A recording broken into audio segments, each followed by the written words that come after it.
صدق الله المولانا العظيم وصدق رسوله النبي الحبيب الكريم ونحن على ذلك لمن الشاهدين والشاكرين والحمد لله رب العالمين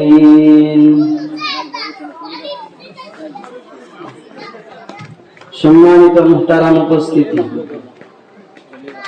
বড়চর বাটিপাড়া মধ্যের কান্দা ফকির বাড়ি জামে মসজিদ দ্বিতীয়তম বার্ষিক ইসলামী মহাসম্মেলন। এই মহাসম্মেলনের উক্ত মজলিসের প্রধান বক্তা হযরত মাওলানা মুফতি আবু সালেহ সিদ্দিকী। এই মজলিসের দূরান্ত থেকে আগত বাংলার ঐতিহ্যবাহী বক্তা, আমার অন্তঃস্থল থেকে তাকে আন্তরিক মুবারকবাদ জানাই।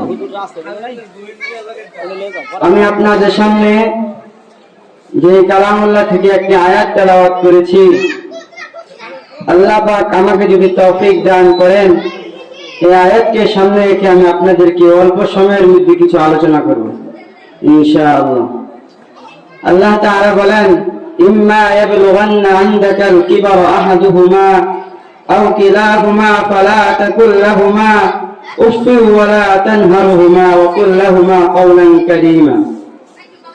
আল্লাহ তাআলা বলেন, তুমি যেই মা থেকে তুমি জন্মগ্রহণ করেছ, তুমি যেই মা থেকে তুমি দুনিয়াতে এসেছ, তুমি সেই মাকে তুমি জীবনে কোনোদিন কষ্ট দিবে না। আর আমরা সেই মাকে আজকে দুনিয়াতে কতভাবে মাকে কষ্ট দিয়ে থাকি।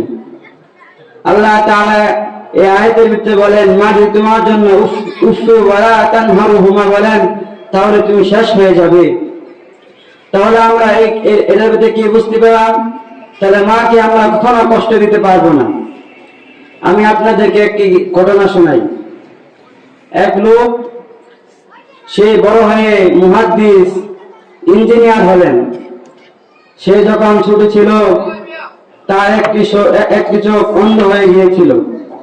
তার মা গর্ভ হওয়ার পরে, সে দুনিয়াতে আসার পরে সে অন্ধ হয়ে গিয়েছিল মারামারি করার কারণে মানুষের সাথে।